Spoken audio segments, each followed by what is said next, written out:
கருவாளக்கரை மாமாவீரம்மன் கோவில் நடைபெற்ற திருவிளக்கு பூஜையில் 1008 பெண்கள் கலந்து கொண்டனர்.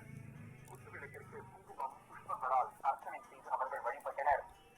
மகா சதாசிவ பீட்டாதிபதி சுவாமிநாத சிவாச்சாரியார் பூஜைகளை நடத்தி வைத்தார்.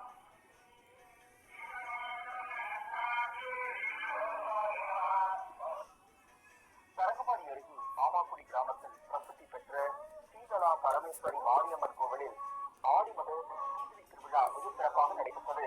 தீக்குண்டம் இதில் அம்மன் எழுந்துருளி காட்சியளிக்க பக்தர்கள் தீவிரித்து தங்களது நேர்த்திக்கடனை செலுத்தினர்.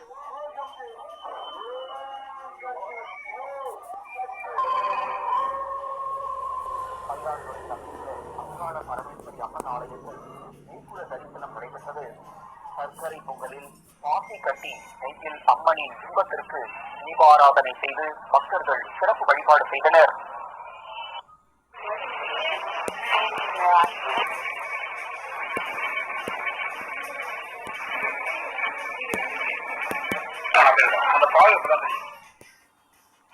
காவிரியில் தண்ணீர் திறந்து விடப்படாத நிலையில் ஆடிப்பெருக்கு விழாவை கொண்டாட ஏதுவாக மயிலாடுதுறை மாவட்டத்தில் ஆற்றில் அமைந்துள்ள புஷ்கர தொட்டியில் தண்ணீர் நிரப்பும் பணி தொடங்கியுள்ளது.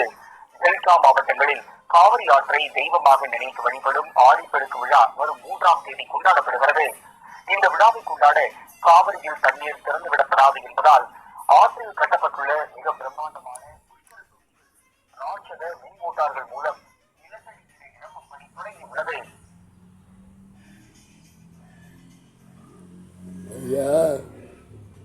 காவேரி காவேரி காவேரின்னு இது பல காலமாக இருக்குது. மன்னர் ஆண்ட காலத்துலேருந்தே காவேரி இந்த நம்ம தமிழ்நாடு திருப்பதி சேர்ந்தது.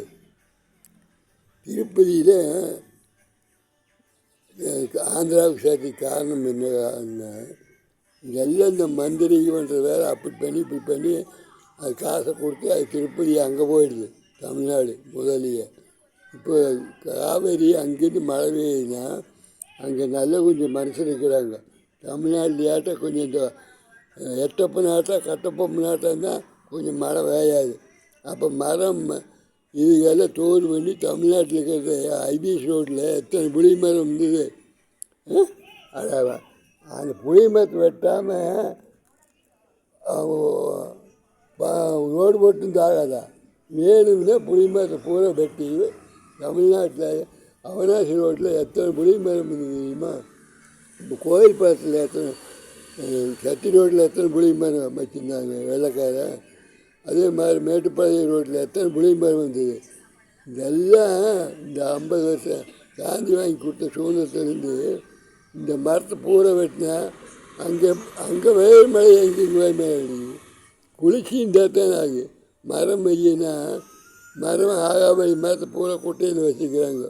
காரை கொண்டு போய் நிறுத்தினா கார் மேலே முறிஞ்சு விழுகிற மாதிரி காற்றடிச்சு அந்த வெட்ட மரத்தை இந்த முருங்கை மரத்தை சேர்ந்த சாதியை கொண்டு போய் நிறுத்தாங்கன்னா ஒரு மந்திரிக்கு போகிறது ஆராய்ச்சி வேண்டி ஒரு வேளாண்மை துறையில் கெட்டியான மரத்தை நடலாம். இதே மாதிரி இப்போ தற்காலிகமாக குட்டைகளெல்லாம் குளத்தை எடுக்கணும்னு சொல்லிட்டு கேப்மத்தம் பண்ணிவிட்டு எவ்வளோ இது வேஸ்ட் பண்ணிக்கிறாங்க. வேஸ்ட்டாக மரத்தை நட்டி வச்சுக்காங்க. அந்த மரம் ஏதாவது தீயரிக்க முடியுமா? இல்லை கேஸ் இல்லாத எனக்கு ஏதாச்சும் வெட்டி கவர்மெண்ட்டு டெண்டர் விட்டு அந்த மரத்தை ஜனங்களுக்கு கொடுக்க முடியுமா? நல்ல மரத்தில் எடுங்க ஐயா.